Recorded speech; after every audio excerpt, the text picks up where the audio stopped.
Good morning, everyone. Thank you for being here. Today, we're going to focus on something that directly impacts both our instruction and our classroom environment, student engagement. We're also going to connect that to reducing office referrals because the reality is when students are engaged, behavior issues decrease. Purpose and objectives. Our goals are simple but powerful. First, we want to increase student engagement across all classrooms. Second, we want to reduce office referrals by 50%. These goals go hand in hand.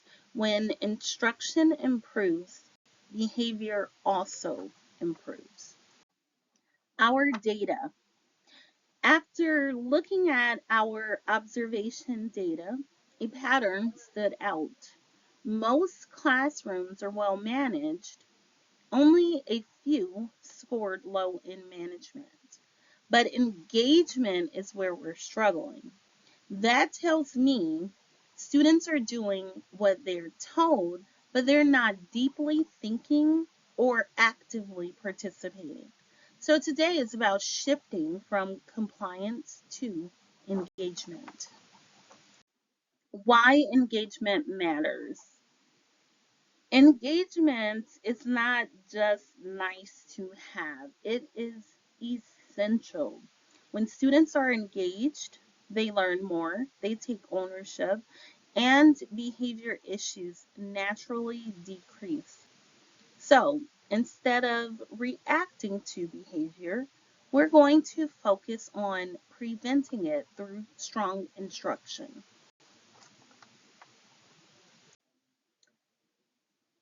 I want us to really think about the difference between engagement and compliance.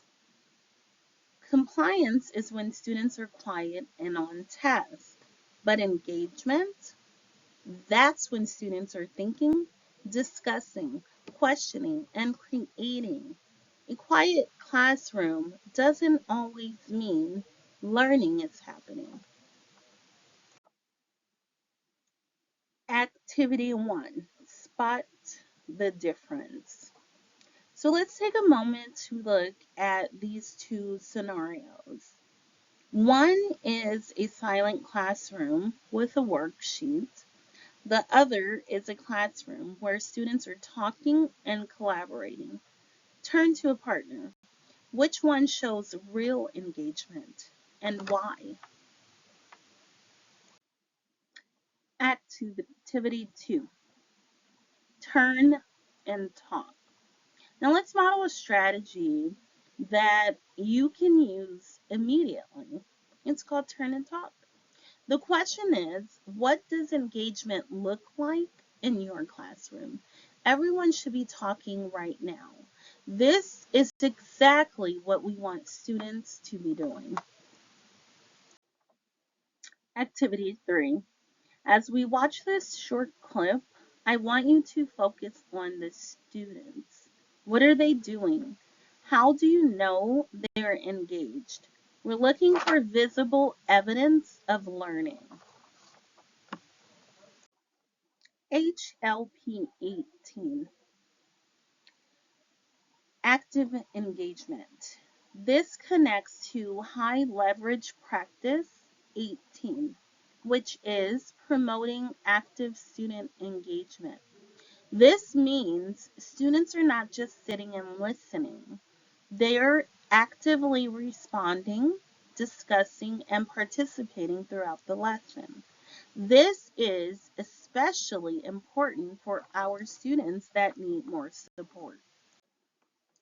Interactive strategy. Now it's your turn. Pick one strategy, either think, pair, share, cold calling, or discussion stems, and think about how you could use it in your classroom this week. Keep it simple, something you can implement tomorrow. behavior focus. To reduce office referrals, we're going to focus on prevention. High leverage practice number 7 reminds us that consistent routines and clear expectations make a huge difference. When students know what to do and are actively engaged, behavior issues decrease. So, interactive. We are going to rethink the referral. Think about a time when a student was sent out for a minor behavior infraction. Now, ask yourself, what could have been done in the classroom instead? This is where we shift from removing students to supporting them. All right, so coaching strategy. As we move forward, here's what I'll be looking for during walkthroughs: student talk, active participation, engagement strategies. So, this is not about catching mistakes, it is about growth and also support. Action steps. So, I don't want you to leave here overwhelmed. Just focus on one thing. Pick one engagement strategy and try it this week. Then reflect what worked and what didn't work. We'll support you through coaching. In closing, I want you to remember that this is about our students. Engaged students learn more. Engaged students behave better. And when we improve together, our entire school benefits. Thank you for joining us today. We have references and resources that support today's work on this slide. If you are interested in going deeper, I'm happy to share more information. Just let me know. Thank you. Have a wonderful day.